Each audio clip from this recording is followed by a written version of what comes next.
दोस्तों, आप अपनी डेली लाइफ में बिजी हो, ऑफिस, कॉलेज, जॉब, बिजनेस, और अचानक न्यूज आती है वॉर और ज्यादा एस्केलेट हो गया है। आप सोचते हो ये सब तो मिडिल ईस्ट या यूरोप में हो ही रहा है, इंडिया से क्या लेना देना। लेकिन फिर पेट्रोल के दाम बढ़ने लगते हैं, फ्लाइट्स महंगी हो जाती है, जॉब्स पर प्रेशर आता है और धीरे धीरे आपको रियलाइज होता है ये वॉर दूर नहीं, ये आपकी जेब तक आ चुका है। और सबसे बड़ा सवाल, अगर ये कन्फ्लिक्ट्स और बढ़ते हैं तो इंडिया पर इसका एग्जैक्ट इम्पैक्ट क्या होगा, आज हम इसी को डीपली समझेंगे। आज दुनिया एक सिंपल फेज में नहीं है, ये एक मल्टी कन्फ्लिक्ट एरा है। एक तरफ रशिया वर्सेस यूक्रेन वॉर चल रहा है जहां वेस्ट इनडायरेक्टली इन्वॉल्व है, दूसरी तरफ मिडिल ईस्ट में टेंशन पीक पर है, ईरान, इजराइल, अमेरिका सब एक कॉम्प्लेक्स पावर गेम में है, और तीसरी तरफ एशिया में चाइना वर्सेस ताइवान सिचुएशन जो कभी भी एस्केलेट हो सकती है। ये तीन अलग कन्फ्लिक्ट्स नहीं है, ये एक इंटरकनेक्टेड सिस्टम है और इसी वजह से इसका इम्पैक्ट ग्लोबल होता है और इंडिया भी इस सिस्टम का पार्ट है।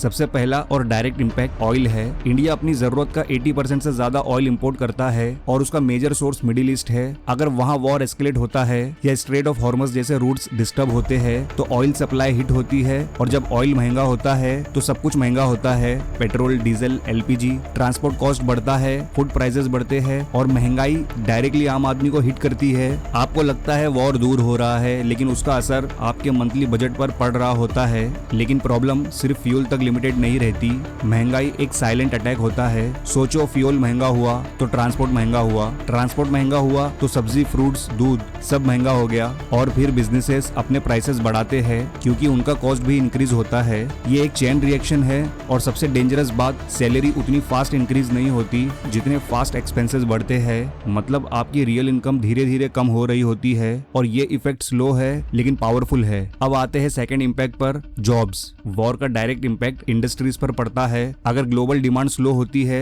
तो एक्सपोर्ट्स हिट होते हैं। India IT services, manufacturing, exports पर डिपेंड करता है। अगर यूएस या Europe economic slow down face करते हैं तो इंडियन कंपनीज पर प्रेशर आता है, हायरिंग स्लो होती है, लेऑफ्स का रिस्क बढ़ता है और जॉब मार्केट टाइट हो जाता है। दूसरी तरफ अगर ऑयल प्राइसेस हाई रहते हैं तो कंपनीज का ऑपरेशनल कॉस्ट बढ़ता है, और जब कॉस्ट बढ़ता है तो एक्सपांशन स्लो होता है, मतलब इकोनॉमिक ग्रोथ पर ब्रेक लग सकता है। लेकिन यहाँ एक और हिडन लेयर है जो लोग इग्नोर कर देते हैं, सप्लाई चेन। आज दुनिया इंटरकनेक्टेड है, एक कंट्री में प्रॉब्लम दूसरी कंट्री तक इम्पैक्ट भेज देती है। यूक्रेन वॉर ने ऑलरेडी ये दिखाया, फूड ग्रेन सप्लाई डिस्टर्ब हुई, यूरोप एनर्जी क्राइसिस में चला गया। अब अगर मिडिल ईस्ट भी अनस्टेबल हो जाए तो शिपिंग रूट्स डिस्टर्ब होंगे, इंश्योरेंस महंगा होगा, शिपिंग डिले होगी और गुड्स की अवेलेबिलिटी कम होगी। इसका मतलब इलेक्ट्रॉनिक्स, मेडिसिन, रॉ मटेरियल्स सब पर इफेक्ट आएगा, और जब सप्लाई कम होती है तो प्राइसेस और बढ़ते हैं। ये डबल प्रेशर होता है। अब एक और पावरफुल लेयर समझो जो आम आदमी डायरेक्टली नहीं देख पाता लेकिन उसका इम्पैक्ट फील करता है, फाइनेंशियल मार्केट्स। जब ग्लोबल वॉर रिस्क बढ़ता है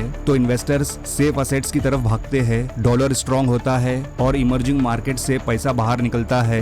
इंडिया भी इससे इम्यून नहीं है। अगर फॉरेन इन्वेस्टर्स पैसा निकालते हैं तो स्टॉक मार्केट प्रेशर में आता है, और सबसे इम्पोर्टेंट, इंडियन रुपी वीक होता है। अब यहाँ डबल प्रॉब्लम क्रिएट होती है। अगर एक तरफ ऑयल प्राइसेस ऑलरेडी हाई है, दूसरी तरफ रुपी वीक हो जाता है, मतलब इंडिया को सेम ऑयल खरीदने के लिए और ज्यादा पैसा देना पड़ता है। इसको कहते हैं डबल शॉक, और इसका डायरेक्ट इम्पैक्ट आप पर पड़ता है। फ्यूल और महंगा, इंपोर्टेड गुड्स और महंगी, ट्रैवल और महंगा, एजुकेशन अब्रॉड और महंगा। मतलब वॉर का इम्पैक्ट सिर्फ बैटलफील्ड पर नहीं, आपके फाइनेंशियल फ्यूचर पर भी पड़ रहा है। और अगर सिचुएशन प्रोलॉन्ग होती है तो गवर्नमेंट को इंटरेस्ट रेट्स बढ़ाने पड़ सकते हैं, लोन्स महंगे, ईएमआई बढ़ सकती है, रियल एस्टेट स्लो हो सकता है। ये सब एक चेन रिएक्शन है जो क्विकली इकोनॉमी को स्लो कर देता है। लेकिन एक और साइलेंट इम्पैक्ट है जो डायरेक्टली हेडलाइंस में नहीं आता, बैंकिंग और इन्वेस्टमेंट्स। जब ग्लोबल अनसर्टेनिटी बढ़ती है तो मार्केट्स वोलेटाइल हो जाते हैं, स्टॉक मार्केट कभी ऊपर कभी नीचे, और रिटेल इन्वेस्टर्स कंफ्यूज हो जाते हैं। लोग या तो पैनिक में सेल कर देते हैं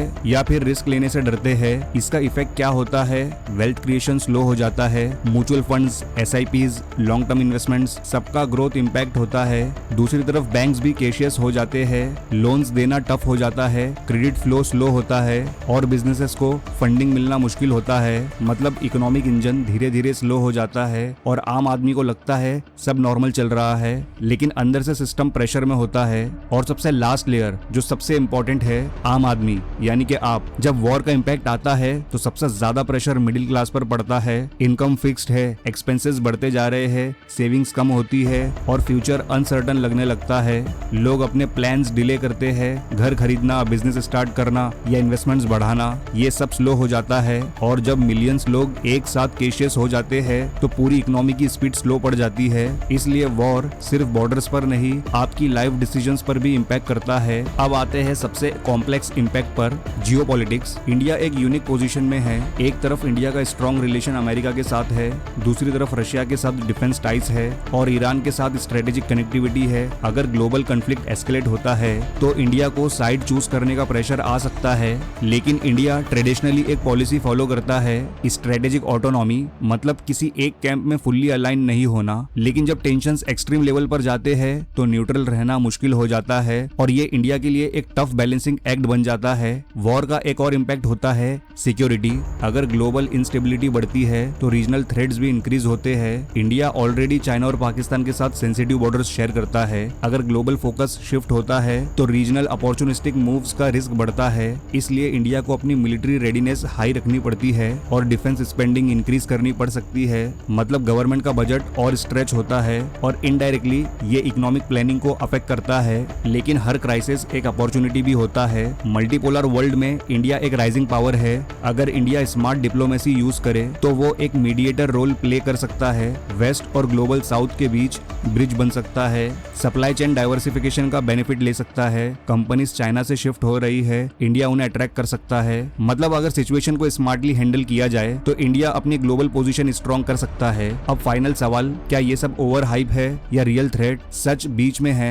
वॉर का इम्पैक्ट रियल है लेकिन इमीडिएट कोलैप्स नहीं होगा। इकोनॉमीज एडजस्ट करती है, अल्टरनेट रूट्स डेवलप होते हैं और कंट्रीज डैमेज कंट्रोल करती है। लेकिन अगर कन्फ्लिक्ट प्रोलॉन्ग हो जाए या मल्टीपल फ्रंट्स पर एस्केलेट हो जाए तो इम्पैक्ट डीप हो सकता है। तो फाइनल पिक्चर क्या है?